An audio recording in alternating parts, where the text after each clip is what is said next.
Hello, how are you all guys? Good morning. This is my introduction video. Actually आपको मैं बता दूं कि मैं एक अपना एजुकेशन चैनल स्टार्ट करने जा रही हूँ विद वंदना। इस चैनल में मैं 11th एंड 12th क्लास के लिए इकोनॉमिक्स करवाऊँगी, जिसमें वाइज सारे टॉपिक्स कवर करवाऊँगी जो कि आपके एग्ज़ाम में हेल्पफुल रहेगा। ज़्यादा से ज़्यादा मेरी वीडियोज़ को देखें और ज़्यादा से ज़्यादा मेरे चैनल को लाइक, सब्सक्राइब एंड सपोर्ट करें। Thank you. Topic is types of circular flow.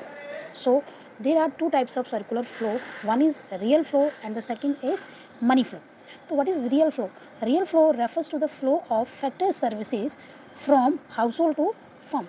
What is factor services? Factor services are those services that are used in the production process. Suppose हम किसी चीज़ का प्रोडक्शन कर रहे हैं, एक pen manufacture कर रहे हैं, तो उस पेन को बनाने के लिए हमें जो भी चीज़ें रिक्वायरमेंट होंगी, लाइक सपोज हमें लैंड की रिक्वायरमेंट होगी, लेबर, कैपिटल और एंटरप्रेन्योर, इन सब की हेल्प से हम एक पेन का प्रोडक्शन करेंगे, तो उसे बोला जाता है factor services, right, from household to firm and the corresponding flow of goods and services from firm to house hold. So guys, इसका क्या मतलब हुआ? Look at this diagram. इससे हम समझेंगे कि there are the two sector in our economy. One is household sector, another is a farm. So first of all, look at this arrow that is moved from household sector to farm. Look at this picture. This arrow move from household sector to farm. The household sector provide factor services like land, labor, capital and enterprise. After using these factor services by the firm provide to household sector to goods and services. तो guys, इसी flow को हम बोलते हैं real flow, because इस flow के अंदर कहीं भी मनी का एक्सचेंज नहीं हो रहा है, ओनली गुड्स एंड सर्विसेज का ही फ्लो हो रहा है in between two sector, household and firm. Okay, now look at this point. It is also known as a physical flow. Real flow को हम फिजिकल फ्लो भी बोलते हैं। The third point is there is only exchange of goods and services between two sector without involvement of any money, जैसा मैंने आपको बताया। Now the third is the real flow determine the magnitude of the growth process in an economy. For example, when more factor service are offered to firm, then volume of production will be more. What does it mean?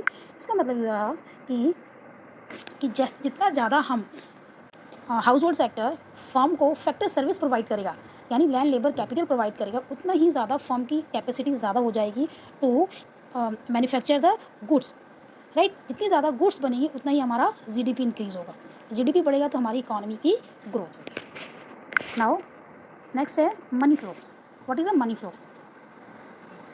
Money flow refers to the flow of factor payment. What is factor payment?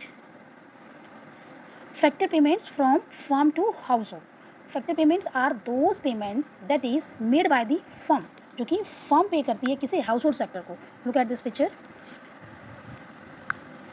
This is a firm ने क्या pay किया हाउस hold sector को? Factor payment in terms of rent, wages, interest and profit, right. सबसे पहले इस first diagram में देखो, हाउस होल्ड सेक्टर ने फर्म को प्रोवाइड की थी factor services, land, labour, capital. अब फर्म ने क्या किया? इन सेकंड डायग्राम में फर्म ने उन फैक्टर सर्विस के बदले फैक्टर पेमेंट के रूप में हाउस होल्ड सेक्टर को क्या दी? Money, income, rent, wage, interest, these are the income, right. Now house hold sector क्या करेगा? House hold sector spend their money to purchase the goods and services, right. तो क्या हुआ? सेकंड डायग्राम में firm ने सबसे पहले फैक्टर पेमेंट पे की हाउस होल्ड सेक्टर को। हाउस होल्ड सेक्टर ने उस पेमेंट में से कुछ पैसा कंजम्पशन एक्सपेंडिचर पे खर्च किया, जो कि फर्म को दिया, इसके बदले में गुड्स एंड सर्विसेज परचेज की। तो इस तरीके से यहाँ पर क्या हो रहा है? मनी का फ्लो हो रहा है। फर्स्ट डायग्राम में गुड्स एंड सर्विसेज का फ्लो था, सेकेंड में मनी का फ्लो। ओके, तो this is called the money flow.